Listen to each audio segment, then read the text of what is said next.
Salut, c'est Trado, je suis content de vous retrouver pour la mise à jour des zones d'intervention pour le trading de court terme. Je vous rappelle que ce format s'adresse aux traders qui ont le temps de passer du temps sur leurs écrans. Il ne s'agit pas d'un format d'investissement que vous pouvez retrouver par ailleurs. Là, il s'agit vraiment d'un trading de court terme. Si vous n'avez pas de méthode, peut-être que la mienne pourra vous aider. Si vous en avez une, vous pouvez comparer vos zones d'intervention aux miennes. Et on commence tout de suite par le Dow Jones. Nous sommes en données 4 heures. Comme on peut le voir, la tendance de fond est baissière. Nous sommes en dessous de la M50 qui descend. La tendance de long terme sur cette unité de temps est plutôt neutre, mais en tout cas, elle n'est plus haussière puisqu'on est en dessous de la M200. Elle monte, cette M200.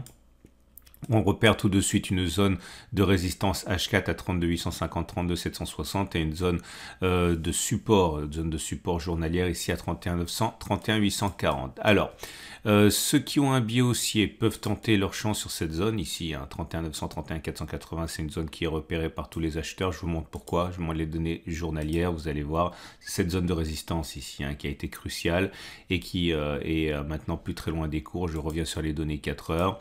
Ceux qui voudraient passer à l'achat vont sans doute attendre que l'on s'enfonce dans cette zone et acheter. Alors, je vous montre comment on peut mettre un stop de protection avec l'ATR. Imaginons, on va prendre un chiffre rond, que vous rentriez à 31 600. Ok. Dans ce cas, vous prenez 31 600 et vous enlevez la valeur d'un ATR. Si vous mettez un stop de protection à un ATR, ça veut dire que, imaginons qu'au moment où vous entriez à 31 600, ce soit 211 pour l'ATR. Donc, vous enlevez 211. Et vous allez avoir un stop de protection à 31 389. Alors 31 389, ça veut dire que votre stop de protection, il est ici. Est-ce que c'est satisfaisant? Oui, bon, c'est un petit peu proche, mais c'est pas grave. Il faut en tout cas que si vous rentriez à 31 600, c'est-à-dire sur ce niveau ici, il faut que vous ayez un objectif qui soit au moins égal à votre stop de protection. En imaginant que vous ayez raison une fois sur deux, vous pouvez quand même gagner de l'argent sur le long terme. Donc si votre stop de protection il est à 0,6% à partir de 31 600, eh bien il faut que votre objectif soit au moins de la même distance mais vers le haut. Idéalement 2 fois ça, c'est bien. Si vous considérez encore une fois que vous avez raison une fois sur deux quand vous êtes débutant, on s'assure comme ça que sur le long terme on s'enrichit quand même. Si vous décidez de rentrer plus tôt, par exemple je dis n'importe quoi à 31 800, évidemment votre stop de protection sera plus éloigné pardon. Faudra peut-être envisager de prendre 2 ou 3 ATR même hein, et le problème bien sûr c'est que plus le stop de protection est éloigné, plus vous devez avoir un objectif qui est ambitieux pour que le jeu en vaille la chandelle. Donc l'idée en tout cas c'est de comprendre que c'est cette zone orange ici qui va être la zone où les acheteurs vont commencer à mon avis à se manifester. Imaginons que vous vouliez plutôt spéculer à la baisse et encore imaginons que vous rentriez sur 32 800 ici, ben, le système est le même. Vous prenez 32 800 et vous ajoutez cette fois la valeur d'un ATR parce que vous spéculez à la baisse. Donc on a dit imaginons que ce soit 211. Au moment où cela se produira, comme ici on est à 211, on ajoute 211 et on a un stop de protection à 33,011. 33,011, ça veut dire que vous avez un stop de protection qui est là. Ok, avec imaginons je fais ça à la hache, hein, avec un stop de protection à 0,6%, il faut au moins que votre objectif soit de 0,6% dans le bon sens hein, pour que le jeu envahisse la chandelle. Mais une fois qu'on s'est bien attardé sur ça, ça va être toujours la même chose pour les autres graphes. Donc je répète, première zone d'achat, les 31 900, 31 480, première zone de vente, 32 850, 32 60, deuxième zone de vente, les 33 300, 33 240. Et pour l'instant, comme vous pouvez voir, les bougies Aiki-Nashi ne montrent pas pour l'instant de pression haussière malgré la baisse à laquelle on a assisté. Bien au contraire, sur des bougies rouges, longues, sans mèche haute. Autrement dit, il est plus plausible que l'on continue de baisser au moment où je parle, plutôt que l'on ait fini de baisser. Et on passe au Nasdaq avec une tendance de long terme sur cette unité de temps qui est plutôt neutre. Hein. On est en dessous de la M200 qui monte encore. La tendance de fond, par contre, elle est baissière. Prochaine résistance importante, les 12 840, 12 800. Si on y va, certains spéculeront à la baisse dans cette zone avec un stop de protection au-dessus de la zone, notamment en utilisant la TR. D'autres attendront la résistance H4 des 1350, 1325, stop de protection au-dessus de la zone. Ceux qui veulent acheter, par contre, sont déjà en partie à l'affût. Hein. Cette grande zone rouge est très importante. C'est une énorme zone de support. Je vous montre les données mensuelles, vous allez comprendre pourquoi. C'est une zone ici qui était une zone de congestion qu'on a cassé et sur laquelle on est revenu et qui joue systématiquement un rôle de support depuis qu'on l'a créé. Donc il y a des intérêts acheteurs de moyen long terme sur cette zone, il faut le savoir, sont autant de vents contraires pour les traders qui sont vendeurs.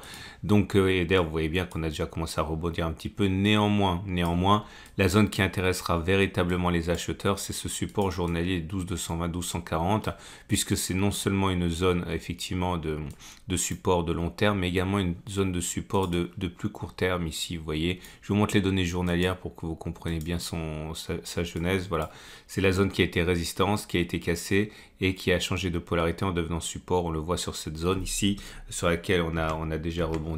Et puis donc, à partir de là, un retour sur cette zone pourrait inciter les traders à rentrer à l'achat avec un stop de protection, on l'aura compris, en dessous de la zone orange pour ceux qui sont intéressés.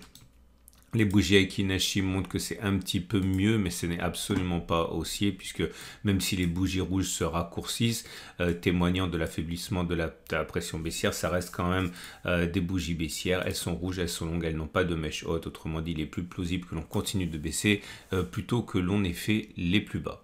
Et on passe au CAC 40 qui est dans une situation complètement similaire. On est en dessous de la M50, en dessous de la M200, ce qui signifie que la tendance de long terme est neutre, car la M200 monte encore, la tendance de fond est baissière. Nous sommes arrivés sur le support qui nous intéresse, enfin un des supports qui nous intéresse, 61, 65, 60, 50. Si je vous montre pourquoi, regardez les données journalières, c'est une ancienne zone de résistance ici. Toujours la même zone de résistance qui a été cassée, qui a changé de polarité, qui est devenue support. On le voit lorsqu'on est revenu dans cette zone. Donc a priori, on se rapproche de la zone qui nous intéresse ici. Enfin, on l'a déjà touché, hein. On le voit mieux sur les données 4 heures, avec la mèche à laquelle on a pu assister aujourd'hui. Donc cette zone est propice aux achats pour les acheteurs les plus convaincus, les plus optimistes. Stop de protection en dessous de la zone bleue. Autre possibilité, attendre que l'on s'enfonce dans toute cette zone rouge. En fait, toute cette zone rouge, cette zone orange, tout ça, ce sont des supports, hein. Donc, le problème n'est pas de trouver la zone d'achat. Le problème est de positionner un stop de protection quand la zone est aussi large, parce qu'on peut s'enfoncer durablement. Donc, c'est assez compliqué, mine de rien, de trouver une zone propice à l'achat avec un stop de protection qui ne serait pas trop éloigné. Je vous rappelle que le problème des stops de protection éloignés, c'est qu'il faut viser un objectif d'autant plus ambitieux pour que le jeu envahisse la chandelle. Autre solution, la vente. La spéculation à la baisse. Première solution, retour sur la résistance H4 des 63, 330, 63, 20, pardon, stop de protection au-dessus de la zone. Ou alors attendre un retour sur les 64, 50, 64, 30, stop de protection au-dessus de la zone bleue. Et on l'aura compris, hein, c'est une légère amélioration, mais c'est pas encore aussi, hein. Regardez les bougies Aiki Nashi, c'est toujours rouge. Alors certes, la dernière bougie Aiki Nashi a une mèche haute et une mèche basse, donc ça veut dire que c'est beaucoup d'indécision plutôt qu'un fort sentiment baissier, mais c'est pas encore haussier du tout, hein, puisque c'est encore rouge. Il faudrait qu'on ait des bougies vertes sans mèche basse, hein, pour qu'on puisse parler de bougies haussières. On n'y est pas du tout. Je vous rappelle que en dessous de la vidéo, vous trouverez des liens pour découvrir ce que sont les bougies Aiki Nashi et puis une façon alternative de poser vos stops de protection, hein. Vous avez un lien juste en dessous de la vidéo pour découvrir ça. Et on passe au DAX. Le DAX allemand est dans une situation comparable, hein, avec une tendance de long terme plutôt neutre, voire baissière, une tendance de fond clairement baissière.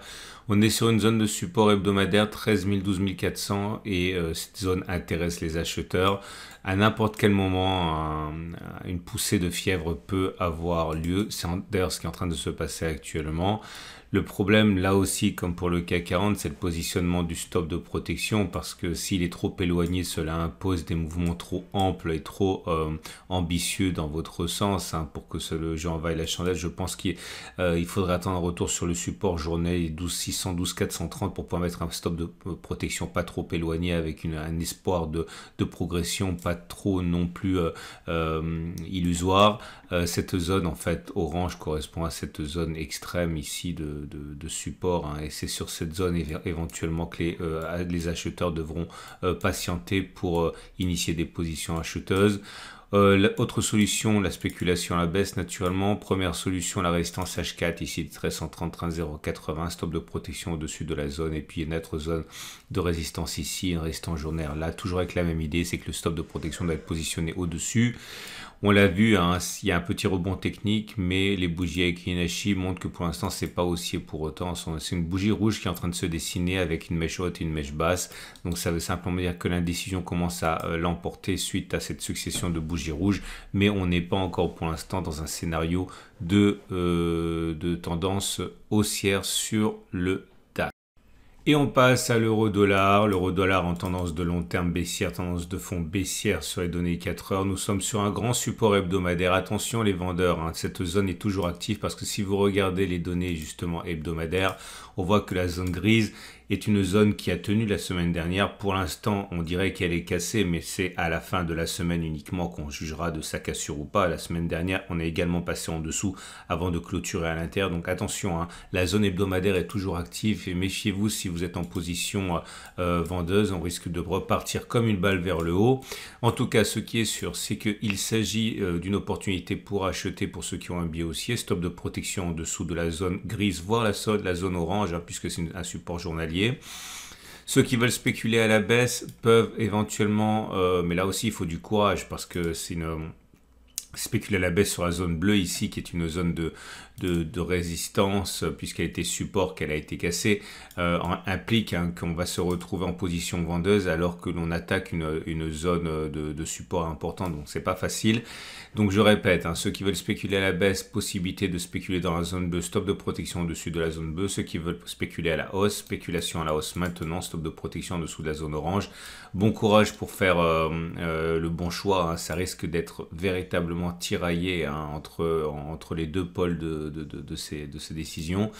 Les bougies Aiki Inashi montrent que l'indécision est toujours là, mais un consensus baissier se met en place avec une première bougie rouge sans mèche haute. Attention, elle est en formation cette bougie, donc elle n'est pas du tout achevée. Celle de la semaine dernière avait une petite mèche haute, autrement dit, c'était pas extrêmement baissier. Bref, beaucoup de convictions à avoir pour trader maintenant, alors qu'on est encore une fois tiraillé entre des pressions baissières très fortes et des supports très importants. Et on termine ce tour d'horizon avec Bitcoin. Bitcoin en tendance de long terme baissière, en tendance de fond baissière, mais sur un support colossal. Regardez, ce support semble effectivement démesuré et il l'est. Hein. Cette zone rouge ici était une ancienne zone de résistance. Cette zone de résistance a été cassée. Elle est donc devenue support et c'est ce qui se passe chaque fois qu'on s'en approche. Donc très difficile de trader le Bitcoin selon la méthode classique, on va dire, puisque si on veut mettre un stop de protection en dessous du support, on peut décemment pas le mettre en dessous de la zone rouge. Il me semble que la prochaine zone facile à négocier, on va dire, hein, serait la zone journalière ici de support. Si on y va, il serait plus facile de rentrer à ce moment-là car le support serait mis en dessous de la zone orange hein, pour limiter les risques sans avoir un stop qui est trop éloigné. Acheter maintenant, encore une fois, pose le problème de la distance au stop de protection qui doit normalement être mis sous un support. Pas toujours, mais on va dire que c'est la façon classique de faire. Et donc, c'est ça qui rend les choses difficiles. Si vous voulez spéculer à la baisse, par contre, il me semble que tout retour sur les 20 179 840 et encore plus les 20 890, 20 750 peut être très intéressant parce que ce sont des zones de résistance. Le stop de protection, pour le coup, il est facile à mettre. Il est au-dessus des zones. Et c'est les zones de plus proches hein, pour initier une position vendeuse. Les bougies Aiki Inashi du moment sont toujours baissières. Vous pouvez le voir, c'est rouge. Et surtout, c'est rouge sans mèche haute. Autrement dit, la pression baissière est toujours bien présente. Voilà ce qu'on pouvait dire pour ces actifs. Si vous avez aimé ce format, vous pouvez vous abonner à ma chaîne YouTube. C'est mis à jour toutes les semaines pour la semaine qui arrive. Vous pouvez également liker si ça vous a apporté une aide. Et également, je vous rappelle que tous les graphes sont tirés de mon partenaire IG qui permet de trader à court terme avec des Turbo 24, avec des CFD. Vous avez par incrustation à la fin de cette vidéo des tutoriels pour découvrir ces produits si vous voulez les découvrir, hein, puisque trader c'est bien, mais trader avec des outils performants et avec le leader c'est encore mieux. Donc n'hésitez pas à découvrir les vidéos de mon partenaire juste à la fin de cette vidéo. C'est une excellente journée et je vous dis à tout de suite pour d'autres vidéos et pour la mise à jour de ce format, eh bien dans une semaine.